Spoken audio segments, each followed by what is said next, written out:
Today I'm going to start my fall garden bed here in San Antonio, Texas. I have a couple of basic things that I always use for my raised beds. The basic ingredients is very simple. It's just peat moss and manure. So this can be purchased at Home Depot. The peat moss I think was 14 bucks. It's a large, I think 3 cubic feet, but it does expand a lot when wet. And then I got 5 bags of the composted manure, which I believe are $1.75 a piece. That's really all you need for a raised garden bed. If I have anything extra, I add into it, but I've done beds with just peat moss and the composted manure before. It's light and fluffy with the peat moss, and it retains a lot of water, and then the manure will give all of the nutrients that the plants need. This time around though, I do have about half a bag of garden soil I'm going to throw in there, and then I also have some fishbone meal, not in the packaging but leftover fishbone meal. And then I also have a bunch of sawdust from woodworking projects, a lot of it in there actually, so I'm going to throw all that in there as well. And what I'm going to be using to make my garden bed are these vinyl pieces here. This is 2 4x4 beds, so 16 square feet a piece.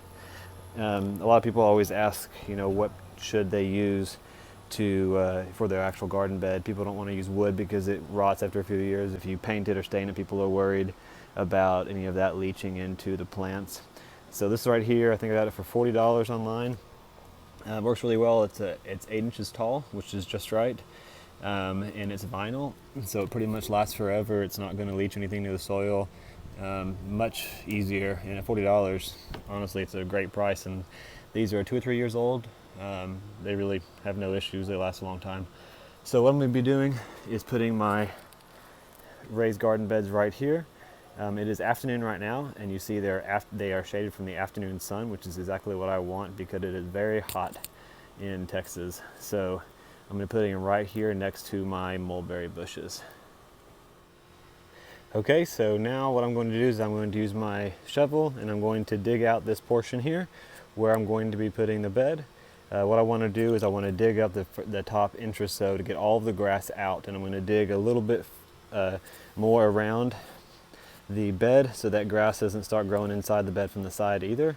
So I'm going to dig around it a little bit. Need to get all that grass and top level right there off to make sure I don't have any grass growing in. And then I'm going to use a little garden knife, and I'm going to hoe all of it in to make it nice and loose instead of so compact.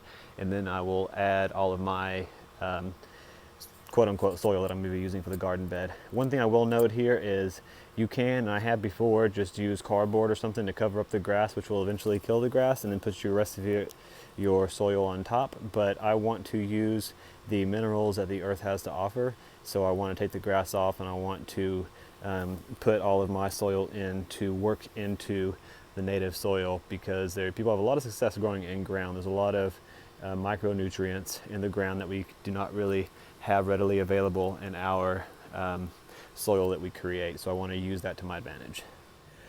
I have now dug up all of the ground all around and inside of the garden bed, and I put all of the extra grass and dirt over here, trying to level this area out that has a little bit of a dip. It's hard to tell in the video, but it does.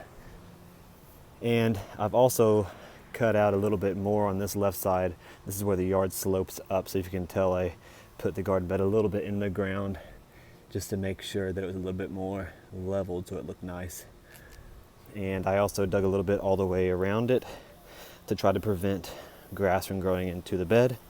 And then I also used my hand knife, my garden knife here, to dig really good inside. I rubbed up a lot of the soil, and also that was allowed me to get any of the large chunks of clay and rock out, and also really get deep in to get all of the roots out from the grass and the weeds. So it is a lot looser now and nicer soil. So now I'm going to put all my peat in there, water it really good, mix it all around with the native soil, and start adding the compost. Just to show you what the peat moss looks like, perfect medium for gardens. I would grow completely in this, but it doesn't have any nutrients, which is why I use the composted manure and anything extra that I have on hand. But this is perfect for pretty much any and every plants. It is just very fluffy and soft, so it'll work perfectly to retain moisture and then allow the roots to grow throughout the ground. I have now added 4 bags of the compost, and I also watered down the peat and worked it all in really well. And so now I'm going to work all of this in. It is starting to get nighttime, so I'm going to do this as much as I can. Don't know if I'll videotape the rest, but after I get done getting all the compost worked in, I'll water it again, and then I'll come get the other bag of compost, potentially the garden soil, and work all of it in, and then my fish bone meal and my wood shavings. Fish bone meal is actually funny. This is the second day, and I had left it out my back porch, and when I got up this morning, it was gone, and I couldn't find it. So I looked around, and it was actually over there on the edge of the gate to the fence. It had claw marks all over it. A cat had got to it and smelled the fish and tried to pull it outside of the gate, and it couldn't get it out, so it's just sitting there with claw marks all over it. Kind of funny. All right, so I'm going to finish getting this all up and water it all in. So this is the look of the soil with just the peat moss and the compost. It's all blended in now. You can see the little bit lighter brown is the peat, and the darker material is grayish black was the compost. And it smells like compost, like cow manure. It's actually funny, my daughter was at the back patio door in the house calling to me, trying to get out, wanted to come join me, and I went up to her, opened the door, or my mom opened the door because she's staying with us for a minute, and as soon as she opened the door, my daughter said, "Ooh, stinky," and ran away. So she didn't want to come out, so that works. Okay, there we go. It is looking good. And the garden bed is complete. So this morning I came out and planted everything that I was going to have in my fall garden. Again, this is just a small little 16 square foot garden, so I'm not going to fit very much in. But I planted everything and then gave it a good watering. So what I have here, got it all marked. In the front here, I've got a zucchini plant. I did a few extra seeds in all of these because some of my seeds are old, so I want to make sure that germination, in case I have bad germination rates, I still get my plants, and I will thin them out once they come up. I'll pick the strongest ones. And then I've got some cucumbers. These are Space Master bush cucumbers. A few on both sides there. I'll probably keep 3 or so cucumbers on here, and 1, maybe 2 zucchinis. Those are all going to be pretty large and bushy, so I need pretty much half the garden bed for those.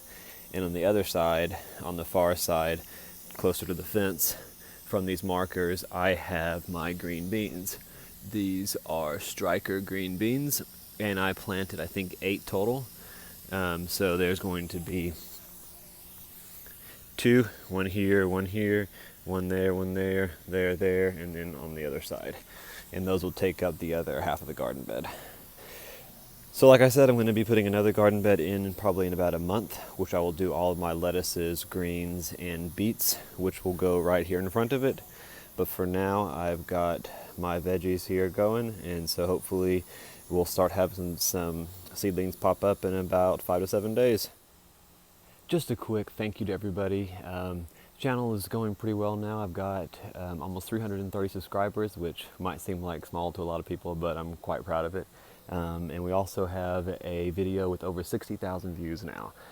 So keep up watching, please, and let me know if there's anything additional that you want to see. Have any questions or any updates on anything that I haven't showed in a while. Thank you very much for watching. I really do appreciate it. I do enjoy making videos, and it's fun. So please continue to watch and comment, and thank you very much.